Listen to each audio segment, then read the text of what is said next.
지난해 코로나 시대의 경제 위기 극복과 신산업 육성 위해 발표한 디지털 뉴딜.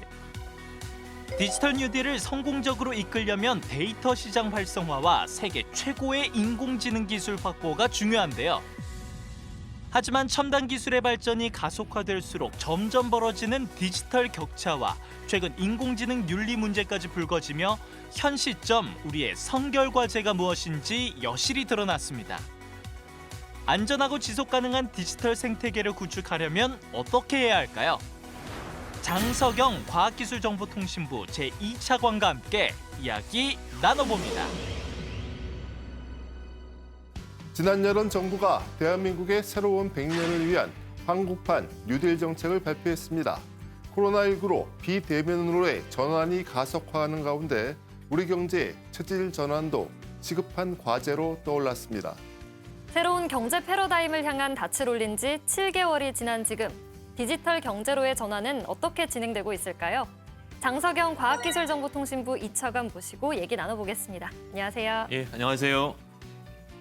네, 지난해 정부가 K-뉴딜을 발표했는데요. 예. 핵심은 디지털 아니겠습니까? 네, 네, 그렇습니다. 설명 부탁드리겠습니다. 예. 원래 이제 뉴딜 사업이 잘 아시는 것처럼 1930년대 미국의 대공황이 왔을 때 그때 미국에서 처음 시작을 한 그런 정책입니다. 이번에 우리가 하는 디지털 뉴딜이라는 것은 디지털 분야에서 그런 새로운 일자리도 만들어내고 그다음에 미래도 준비하는 그런 사업을 하자는 그런 것입니다. 그래서 우리가 작년에 7월 달에 이렇게 발표를 했는데 디지털 뉴딜 분야에서 2025년까지 약 58조를 투자를 해서 약 90만 개 일자리를 한번 만들어보자. 그래서 처음에 제가 말씀드렸던 것처럼 급하게 일단 일자리를 일단 만들어야 되고 단순히 일자리에 만드는 데 그쳐서는 안 되고 이 일자리를 기반으로 해서 미래에 말씀 주셨던 것처럼 디지털 대전환, 비대면 사회 할 때 우리가 경쟁력을 어떻게 확보할 수 있는지 그 중요한 기초를 같이 닦는 그런 내용이 디지털 뉴딜의 어떤 핵심적인 내용이 되겠습니다.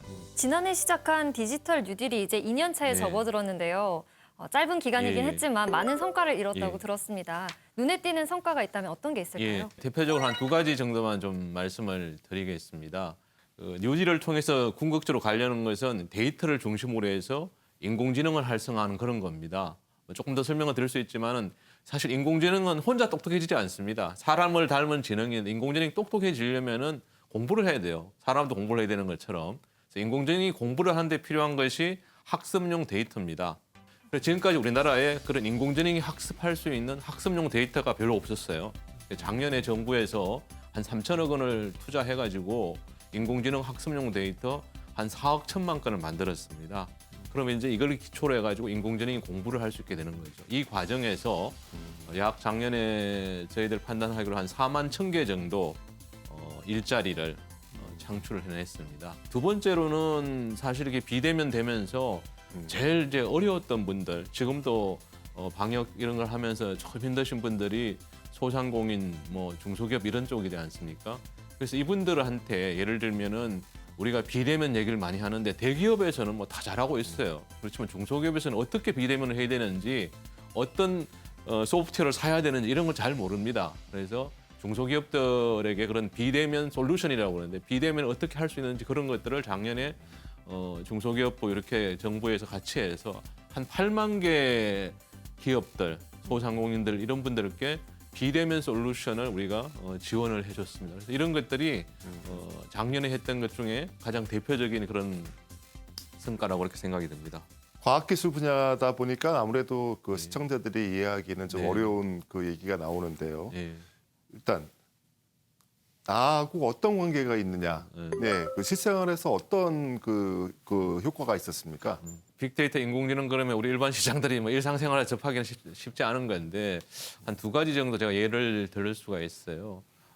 작년에 이제 저희들이 했던 것 중에 인공지능 의사 이런 걸 저희들이 했어요. 정부하고 우리 큰 병원들이 대형 병원들이 같이 이렇게 힘을 합쳐서 한국에 있는 우리 환자들, 우리 국민들의 그런 예를 들어서 뭐 유방암이랄지 폐암이랄지 이런 사진들, 자료 이런 거를 가지고 인공지능을 공부를 시켰어요. 그래서 인공지능을 닥터 엔스라고 그러는데 우리가 만든 거를 이 닥터 엔스가 작년에 했던 것 중에 대표적인 게 한 가지가 5살이 될 때까지 잘 기지도 못하던 그런 아기가 있었어요. 원래 소화희귀성 질환을 진단을 하면 이게 1,800가지 종류가 있다는데 무슨 병인지 그걸 15분 만에 이렇게 발견을 해냈고 거기에 맞게 치료를 했습니다. 그랬더니 아기가 한 달 만에 이렇게 기어다니게 됐다 그러더라고요. 그래서 빅데이터와 인공지능, 뉴딜을 통해서 그런 성과가 있을 수 있고 또 작년에 사실 우리 뭐 대부분의 국민들이 아파트에 사는데 아파트의 관리비 중에 이제 그 전기료 있잖아요.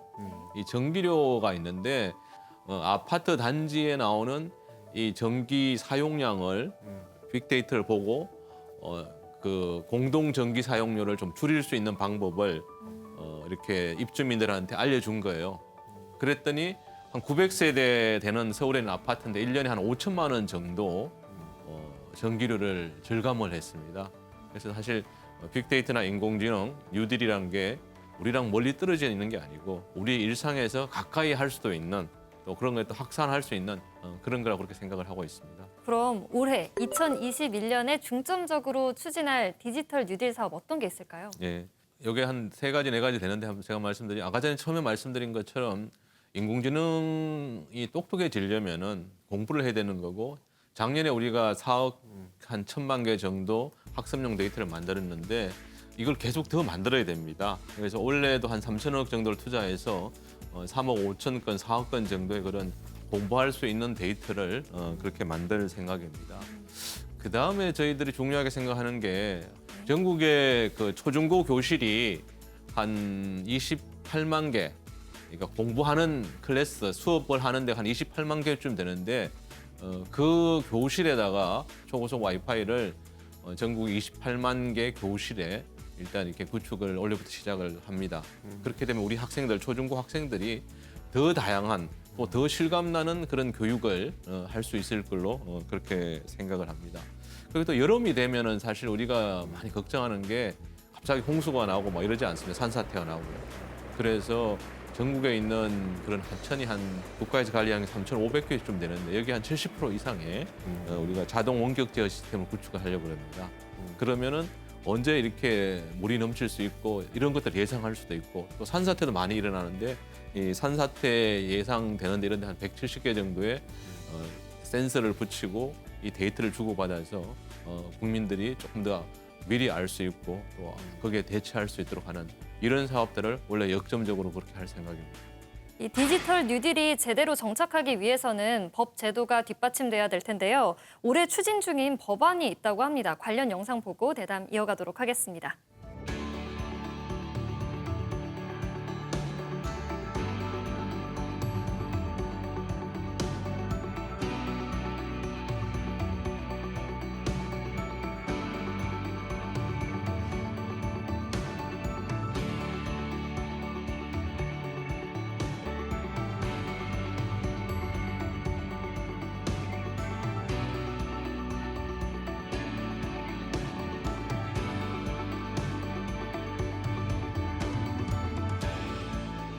지난해 8월 그 데이터 3법 개정안이 또 시행이 됐고 또 올해는 디지털 전환 3법 이 제정을 추진한다고 하는데 말이 좀 어렵습니다. 네, 설명 부탁드리겠습니다. 예, 그 작년에 저희 개인정보 3법이라고 해서 개인정보 보호법 사실 온라인에서 정보통신에서 우리 쓰는 걸 관련된 정보통신망법, 신용정보 관련된 신용정보법 이렇게 세 법을 통과를 시켰습니다.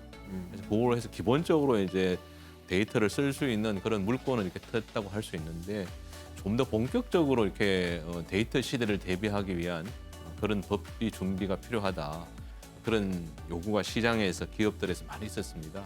그래서 그런 걸 규정하는 데이터 기본법을 만들고 디지털 집현점법, 디지털 포용법 이 세 법을 전체적으로 우리 한국판 뉴딜을 하는데 10대 입법 과제 중에 중요한 과제로 그렇게 생각을 하고 있습니다. 그렇다면 올해 추진될 이 디지털 전환 3법에 대해서 자세하게 얘기 나눠보겠습니다. 먼저 이 데이터 기본법은요. 데이터와 관련된 법안인 거는 네. 이해가 되는데 정확하게 어떤 건지 설명을 좀 해주세요. 예, 우리가 데이터 많이 하는데 그러면 데이터가 실제로 뭐를 데이터라 그러느냐 이 데이터를 정의를 해야 되고 데이터를 사고 팔 때 사는 사람 파는 사람의 관계 이런 걸 그런 기본적인 내용을 정하고 국가 데이터 전략위원회를 설치해서 체계적이고 종합적으로 이 데이터 정책을 추진할 수 있도록 하는 것.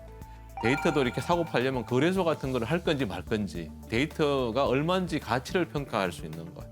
그다음에 또 이 관련된 분쟁이 일어났을 때 이 분쟁을 어떻게 처리할 건지 이런 내용들을 이렇게 미리 정해놔야 이 데이터 활용이 좀 확대될 수 있다고 그렇게 생각을 해서 준비를 하고 있습니다. 또 다른 사업 중에 디지털 집현전 사업. 예. 네이밍은 참 좋습니다. 예. 예. 어떤 플랫폼입니까? 예. 우리 뭐 정말 이름이 좋잖아요. 잘 아시는 것처럼 집현전은 우리 세종대왕께서 책이나 여러 가지 자료들을 모아서 같이 이렇게 학자들하고 공부하면서 백성들을 위해서 뭔가 새로운 걸 했던 그런 건데 디지털 집현전도 디지털에서 그런 걸 하겠다는 겁니다. 여러 자료들을 여러 데이터를 여러 책들을 그런 거를 국민들이 쉽게 접근할 수 있게 하겠다는 겁니다. 예를 들면은 박물관에 있는 그런 소장 자료들, 미술관에 있는 미술 작품들 이런 것도 내가 그냥 온라인으로 볼 수 있고 그러면 여러 가지 시간도 절약되고 비용도 절약될 수 있는 그런 게 있지 않습니까? 그런 걸 하겠다는 겁니다. 그래서 저희들 판단으로는 지금 현재 한 4억 건 이상의 그런 데이터가 있다고 그럽니다. 그래서 이런 걸 우리 국민들이 쉽게 접근할 수 있게 좀 해보겠다는 것. 그다음에 이제 또 중요한 게 사실 이렇게 여러 가지 정부 기관에서 뭐 국립중앙도서관, 박물관, 미술관 이런 데마다 다 이렇게 회원 가입하고 되게 네. 불편하잖아요. 그래서 그런 거를 그런 기관에 다 할 필요 없이 이 디지털 집현전을 통해서 한 군데만 하면 거기서 다 볼 수 있게 하는 그런 것도 같이 우리가 이 디지털 집현전법에 포함해서 국민들이 조금 더 여러 가지 자료를 또 공부를 할 수 있는 기반을 닦을 생각입니다. 사실 사회가 급격하게 디지털로 전환이 되면서 분명 소외받는 계층도 그렇습니다. 존재를 할 텐데요. 그럼 이 디지털 포용법이 그 소외 계층을 포함해 주는 건가요? 네, 그렇습니다. 사실 이 디지털이란 게 되면은 여러 가지 비용도 절감하고 혜택도 많아집니다. 예를 들면 우리가 KTX나 SRT 표 끊으면 어떻게 합니까? 핸드폰으로 끊잖아요. 쉽게 끊을 수도 있고 또 바꿀 수도 취소도 금방 할 수 있고 참 편하다 이런 생각했는데 예를 들어서 이걸 못 하시는 분들, 우리 어르신들 그러면 이게 서울역까지 가야 됩니다. 끊으러 가서 또 줄 서야 되고 뭐 이러잖아요. 이런 분들에게 디지털을 이용할 수 있게 해는 그런 기초를 좀 닦아보겠다는 그런 생각입니다. 그래서 사실은 제가 느끼기는 디지털이 단순히 편의를 넘어서서 이제는 우리한테 생존의 문제가 되어버렸어요. 그래서 이런 디지털 사회에 있어서 모든 국민들이 골고루 혜택을 누릴 수 있게 하는 그런 내용을 이 디지털 포용법에 포함해서 추진할 그런 생각입니다. 네. 4차 산업혁명 시대의 핵심은 역시 인공지능 산업 아니겠습니까? 교육이나 의료 등 그 다양한 산업 분야에서 활용을 하게 될 텐데 영상 먼저 보시고 이야기 이어가겠습니다. 4차 산업혁명 시대의 핵심 사업 중 하나인 인공지능. 하지만 최근 인공지능 챗봇의 윤리 문제와 개인정보 유출 논란이 불거지며 인공지능 산업의 명암이 여실히 드러났습니다. 디지털 시대로의 전환이 가속화하는 가운데 정부는 인공지능 산업 육성을 위한 여러 지원책을 내놓고 있는데요. 안전한 인공지능 생태계 구축, 어떻게 이뤄가야 할까요? 네. 현재 우리나라의 인공지능 산업 어디까지 와 있습니까? 예. 미국이나 이런 선진국들보다 조금 뭐 늦게 시작을 해서 지금 약간은 좀 뒤처져 있다고도 볼 수도 있습니다. 뭐 이게 전문가들이 이렇게 평가하기에 한 작년 기준으로 보면 미국이 한 90% 정도 수준, 한 1년 정도 이렇게 뒤져 있는 거 아닌가 이렇게 생각하는데 옥스퍼드 인사이트라고 영국에 있는 그런 컨설팅 기관에서 전 세계 국가들이 얼마나 인공지능을 잘 준비하고 있는지 그런 걸 이제 나라별로 순서를 매겼는데 우리가 7등을 했습니다. 1등이 미국이고 뭐 아시아에서는 우리는 빠른 데가 싱가포르이 6위를 했는데 우리는 뭐 제 생각에는 우리가 조금 늦긴 했지만은 지금 디지털 유지를 통해서 아까 전에 말씀드린 인공지능 학습용 데이터 이런 거 잘 만들고 여러 분야에 활용되는 충분히 따라갈 수 있다 생각하고 무엇보다도 잘 아시는 것처럼 우리 젊은이들 너무 똑똑하고 가능성이 많습니다. 그래서 이런 분들이 근데 관심을 가지기 시작하면은 충분히 세계 최고가 될 수 있다고 생각합니다. 이 인공지능과 데이터 구축 활용 확산을 위해서 과기정통부에서 중점적으로 추진하고 있는 것들은 어떤 것들이 있나요? 예, 디지털 뉴딜을 통해서 우리가 여러 분야에 뭐 교통, 물류, 금융, 통신 이런 16개 분야에 그런 데이터를 모으는 작업을 하고 있습니다. 작년에 16개를 해서 16개 플랫폼을 만듭니다. 또 이제 160개 실제 데이터를 생산하는 그런 기관들, 기업들하고 연결이 되어 있습니다. 그래서 데이터를 많이 이렇게 생산하는 작업들 그런 걸 하고 있습니다. 하고 있고 그다음에 이렇게 많이 생산되더라도 실제 이게 어디에 가서 어떻게 그 데이터를 쓰는지를 모르겠다. 지도를 보고 우리가 찾아가는 것처럼 그런 게 있으면 좋겠다는 요구가 많이 있었습니다. 그래서 우리가 정부에서 이렇게 한 데이터들 또 민간에서 한 데이터들을 볼 수 있게 어디에 가면 뭐가 있는지를 볼 수 있게 지도를 만들었습니다. 통합 데이터 지도. 우리가 인터넷에서 빅데이터 맵.kr을 쳐도 되고 통합 데이터 지도 이렇게 쳐도 거기 사이트에 들어가서 볼 수 있습니다. 거기 가면 우리가 아까 전에 만든 AI 학습용 데이터도 접근해서 볼 수가 있고 이 빅데이터 플랫폼에 있는 그런 볼 수가 있습니다. 그다음에 중요한 게 빅데이터나 인공지능 이렇게 개발되면은 구슬이 스말이라도 끼어야 보배라듯이 이걸 써야 됩니다.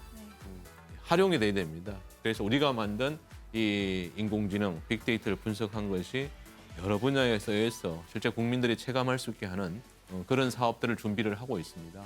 제가 마침 오늘 아침 신문에서 봤는데 예, 인공지능 전용 반도체라는 게 네. 사람의 뇌처럼 그렇습니다. 메모리와 연산을 동시에 할 수 있는 예, 네, 어떤 전략을 갖고 계십니까? 반도체는 크게 나누어서 메모리 반도체, 저장을 하는 메모리 반도체, 그다음에 그 외의 기능을 하는 비메모리 반도체, 시스템 반도체라고 하는데 인공지능 반도체는 이 비메모리 반도체 쪽입니다. 그래서 인공지능 실제로 시장은 이 비메모리 쪽이 훨씬 큽니다. 한 76% 정도 전체 되는데 이 인공지능 반도체는 MC가 처음 말씀 주셨던 그 가장 큰 문제가 두 가지가 있습니다. 여기서 여기까지 하는데 아주 짧은 거리지만 지연이 납니다. 그래서 이 전달하는데 지연되는 문제를 어떻게 빨리 해결할 수 있을 건지 그다음에 이렇게 하니까 발열, 열이 생깁니다.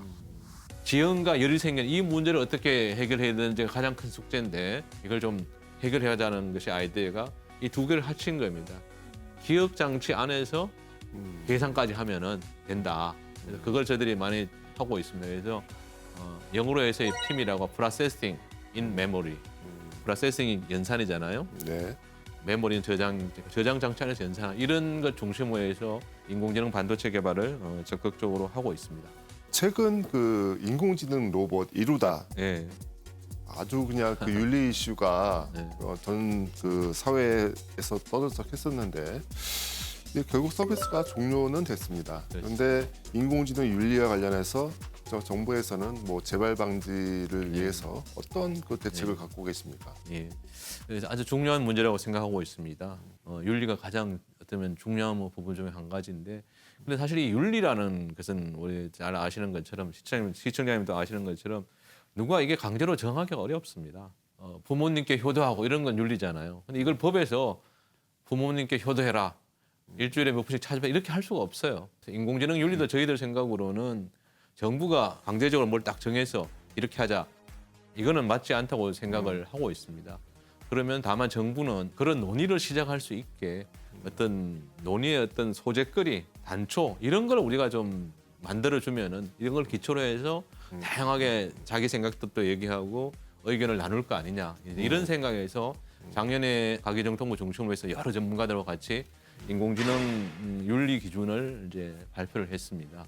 저희들이 생각했던 거는 3대 원칙하고 10가지 요소인데 3대 원칙만 말씀을 간단히 드리면은 인간의 존엄성, 그다음에 사회의 공공성, 기술의 한목적성 이렇습니다. 그래서 이게 결국은 인공지능이라는 게 인류 사회에 이바지하는, 지원하는 그런 역할을 하는, 이런 걸 해서 10개 원칙으로서 뭐 프라이버시를 존중해야 된다든지 차별을 하지 말아야 된다, 이런 걸 담은 건데 기본적으로 어떤 논의의 주제거리를 우리가 만들어준 거고, 이걸 기초로 해서 사회 구성원들이 사회 여러 그룹에서 논의를 해서 우리가 지켜나갈 걸 이렇게 자율적으로 만들어 나가는 것이 중요하다고 생각을 합니다. 네. 앞서 말씀해 주신 것처럼 인공지능 산업이 발전을 하려면 아무래도 법 제도 정립이 무엇보다도 중요할 것 같은데요. 지난해 발표한 인공지능 법제도 로드맵 어떤 내용이고 향후 추진 계획은 어떻게 되는지 궁금합니다. 예, 뭐 예를 들면 우리가 자율차 얘기를 많이 하는데 인공지능이 적용된 거잖아요. 자율차 혼자 스스로 가는 거니까. 그럼 이게 자율차가 사고를 냈을 때 이 책임이 누구한테 있느냐? 우리는 지금은 운전할 때 사고 내면 운전자한테 책임이 있잖아요. 그럼 자율차는 운전한 사람이 없어요. 그냥 가만히 앉아 있어요. 그냥 승객처럼. 여기 사고 나서 누가 책임을 질 거냐? 소프트웨어를 개발한 사람이 책임을 져야 되느냐? 그 자율차를 산 사람 주인이 해야 되느냐? 이걸 판 자동차 회사가 책임을 져야 되느냐? 이런 문제. 그다음에 인공지능이 작곡도 해요. 그럼 인공지능이 작곡한 거 이 노래는 저작권을 누구한테 줘야 되느냐? 이런 게 있잖아요. 그래서 어떤 부분은 좀 먼 시간 뒤의 일이고 어떤 부분은 좀 짧은 그런 건데 작년에 우리가 기본적으로 인공지능이 보편화됐을 때 인공지능이 좀 더 활용이 됐을 때 우리가 생각해야 될 그런 주제들, 법적인 주제들을 정리를 했습니다. 그래서 올해부터는 그 정해진 주제들에 대해서 좀 더 이제 깊이 있는 논의를 올해부터 시작해 나갈 그런 생각입니다. 산업 곳곳에서 한국 디지털 시대를 이끌어갈 인재가 부족하다 이런 목소리도 들리는데요. 핵심 인재 양성 대책 방안이 따로 있으신지 궁금합니다. 네네. 우리가 제일 중요한 문제 중에 한 가지입니다. 기업들하고 얘기를 해보면은 정말 인재가 없다, 사람이 없다. 그런 말씀을 많이 하고 계십니다. 그래서 이번에 디지털 뉴딜을 통해서 AI, 인공지능이나 소프트웨어 분야 10만 인재를 우리가 키울 생각입니다. 그래서 2025년까지 그래서 인공지능 대학원이라고 해서 가기정통부를 중심으로 해서 재작년 2019년부터 이제 대학원을 인공지능에 전공하는 특화된 그런 대학원을 운영을 하고 있습니다. 올해까지 하면은 14개가 될 겁니다. 그럼 여기서 우리가 정말 우리나라 인공지능 산업을 끌고 갈 그런 인재들을 키울 수 있겠다. 이렇게 생각을 하고 있습니다. 그 다음에 학부 수준에서 대학 수준에서도 40개 대학에 우리가 소프트웨어 중심 대학이라는 걸 운영하고 있습니다. 그래서 여기서는 전공자뿐만 아니라 모든 학생들이 우리가 문과를 이렇게 얘기하기도 하는데 문과 학생들까지 소프트웨어를 기초 소양을 배울 수 있도록 하는 그런 일을 하고 있습니다.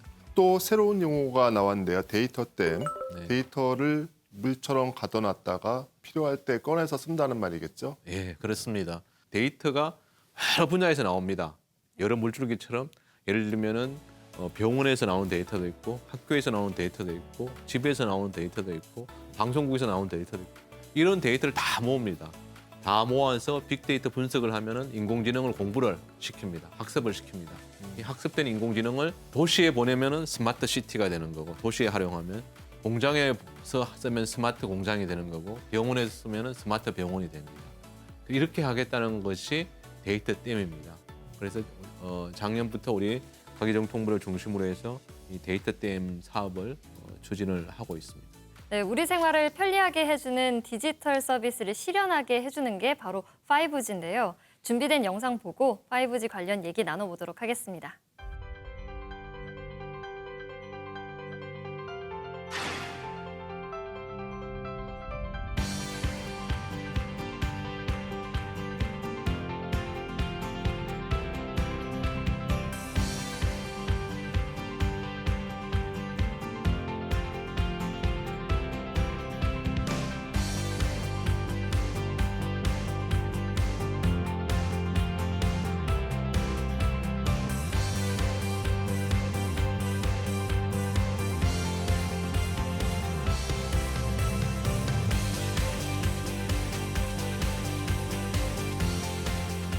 우리나라가 최초 아니었겠습니까? 예. 최초로 5G 상용화를 했는데 아직 이게 속도가 기대했던 것보다는 좀 아니다. 이런 그 의견이 좀 많이 있어요. 예. 언제쯤 당장 5G의 그 효과를 체감할 수 있을까요? 예. 사실은 우리나라가 지금 5G 관련해서 기지국도 예를 들면 평균적으로 봤을 때 가장 많이 설치를 하고 있습니다. 했고 또 속도도 말씀 주셨지만은 우리 국민들이 체감하기에는 좀 늦긴 하지만은 전 세계적으로 봤을 때는 우리가 제일 빠른 걸로 여러 평가 기관에서 평가를 되고 있습니다. 우리 생각으로는 예를 들어서 한 2022년까지는 전국적으로 좀 5G 기지국이나 인프라가 구축이 돼서 조금 국민들이 조금 더 체감할 수 있지 않을까 그래 생각을 하고 있습니다. 그래서 기본적으로 이 5G를 왜 하는지에 대해서 이렇게 또 궁금해할 수 있는데 그냥 4G에서도 아무 문제 없이 잘 쓰고 있는데 이런 얘기를 우리가 많이 또 하시는 분도 계십니다.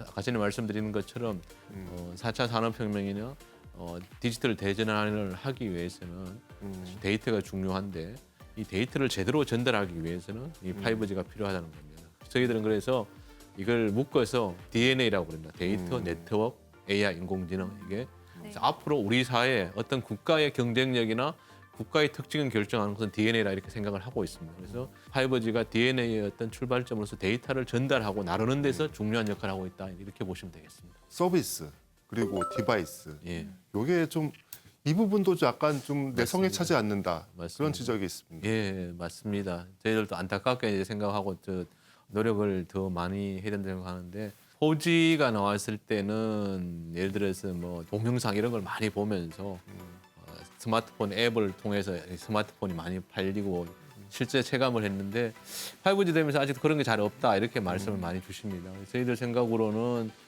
그런 서비스를 할 수 있는 게 예를 들어서 VR이나 AR 이런 것들이 좀 되면 실감 콘텐츠 이런 거는 데이터 정보의 양이 많습니다. 이런 것들이 되면 체감할 수 있는데 아직까지 그런 서비스들이 좀 많이 안 나왔어요. 일부 이렇게 VR이나 AR 서비스 나온 것도 있는데 그렇고 앞으로 그런 서비스들이 많이 나올 수 있게 또 체감할 수 있게 하는 그런 노력이 저희들은 정부에서 중요한 그런 역할이라고 생각을 하고 있습니다.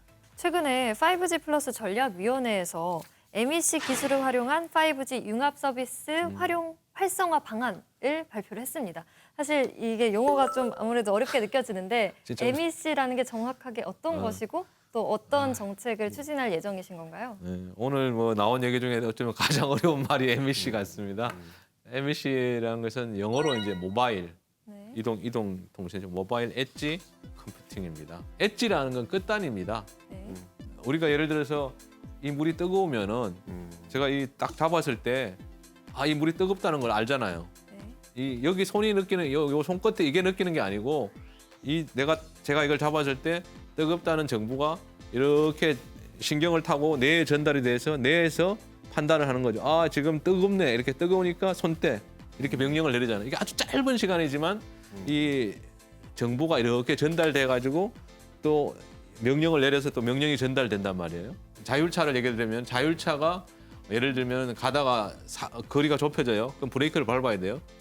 근데 이거를 자율차가 앞차하고 뒤차가 거리가 좁혀졌다는 거를 자동차가 아는 거잖아요.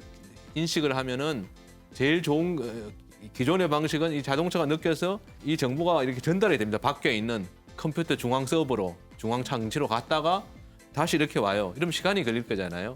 그렇게 하지 않고 이 끝단에서 바로 자동차에서 바로 판단해서 자동차 안에서 판단까지 해서 명령을 내리는 거예요. 그래서 끝단에서 제일 끝단에서 스스로 판단하고 명령까지 처리하는 거. 이걸 이제 모바일 엣지 컴퓨팅이라고 합니다. 이걸 어떻게 어떤 분야에 이런 걸 쓸 수 있는지를 우리가 지금부터 이제 준비를 해나가는 그런 내용이 되겠습니다. 5G 특화망 정책 예. 이게 좀 특이합니다. 예. 그 일반 기업도 이 망을 사용할 수 있다고요. 네. 예를 들어서 이제 큰 공장을 보면은 이게 이제 스마트 공장으로 운영을 하려면 공장 안에서 뭐 예를 들면 불량품을 잘 판단하고 그 불량품을 잘 걸러내고 그것을 로봇이 나르고 이러려면은 불량품을 판단하는 그런 기계랑 로봇이랑 뭐 이렇게 서로 다 이렇게 통신이 돼야 됩니다. 그러려면 그거는 공장에서 기업이 직접 설치하면은 더 잘 운영할 수 있다는 거죠. 그래서 그 안에서 이걸 뭐 밖으로 이렇게 내보내는 건 아니고 그 큰 공장 안에서만 스스로 이렇게 통신을 하는 것. 그게 이제 스스로 이렇게 하는 거니까 그 특정한 지역 안에서만 한다고 해서 특화망이라고 그럽니다. 그런 것들 예를 들면 공장이 될 수도 있고 아니면 큰 조선소 같은 데가 될 수도 있고 아니면 큰 빌딩에서도 될 수가 있는 거죠. 그런 것들이 이제 특화망 서비스입니다. 그래서 글로벌하게도 이제 이런 것들이 좀 나오고 있고 우리도 이제 이런 걸 통해서 조금 분야별로 경쟁을 할 수도 있고 아까 전에 얘기했지만 또 뭐 새로운 서비스가 안 나온다고 그러는데 이런 걸 하면은 또 새로운 서비스도 나올 수 있을 걸로 그렇게 생각을 하고 있습니다. 그 민간 기업에서 최대한 노력을 하고 있지만 법적 그 제도적으로 정부에서 그 어떤 빈틈을 메워줘야 하지 않겠습니까? 맞습니다. 정부의 역할이 이제 그런 점에 있다고 생각을 하고 있습니다. 그래서 원래는 정부 전체적으로 정부의 정책 방향을 회복, 도약, 포용 이 세 가지 주제로 정했습니다. 사실 이제 코로나를 극복하고 빨리 일상으로 회복해야 되는데 그때 제일 취약할 수 있는 부분이 아까 전에 말씀드린 것처럼 중소기업이나 이 소상공인 이런 분들일 수 있습니다. 그래서 이런 분들을 위해서 디지털의 혜택을 골고루 누릴 수 있게 여러 가지 아까 전에 말씀드린 것처럼 작년에 8만 개였는데 올해는 6만 개 기업에 대해서 비대면 솔루션, 비대면 서비스를 할 수 있도록 한다든지 중소기업들이 빨리 회복을 할 수 있게 도와주는 노력. 그다음에 이제 도약이라고 생각하면은 회복해서 앞으로 4차 산업혁명 디지털 대전환이 됐을 때 가장 중요한 빅데이터 인공지능을 경쟁력을 가질 수 있게 말씀드렸던 것처럼 빅데이터 플랫폼이나 센터를 통해서 빅데이터를 잘 모으는 것 이런 노력들 그다음에 결국은 사람이 중요하기 때문에 인재를 25년까지 키우는데 올해도 그런 인공지능을 끌고 갈 수 있는 핵심적인 인재를 키우기 위한 대학원을 확대한다든지 과기정통부에서 작년부터 해서 1000개 전국에 1000개 지점에 1000개 교육센터를 운영하고 있습니다. 이 교육센터에서 누구나 본인이 부족한 디지털 역량을 키울 수가 있습니다. 그래서 이런 걸 통해서 우리 국민들이 디지털의 혜택을, 뉴딜의 혜택을 골고루 보고 지금보다 더 나은 어떤 삶을 영위할 수 있는 그런 걸 준비하는 것이 원래 중요한 과제라고 생각합니다. 인공지능 주치, 디지털 배움터 등 오늘 이야기를 나눠보니 다양한 곳에서 디지털 혁명이 이루어지고 있다는 점을 알 수 있었습니다. 디지털 경제는 우리를 편리하게 할 뿐만 아니라 미래의 새로운 시장을 창출하는 기반이 될 것 같은데요. 앞으로 더 많은 곳에서 디지털 기반의 다양한 서비스가 제공될 수 있길 기대해 보겠습니다. 오늘도 토요 포커스를 시청해 주신 여러분 감사합니다.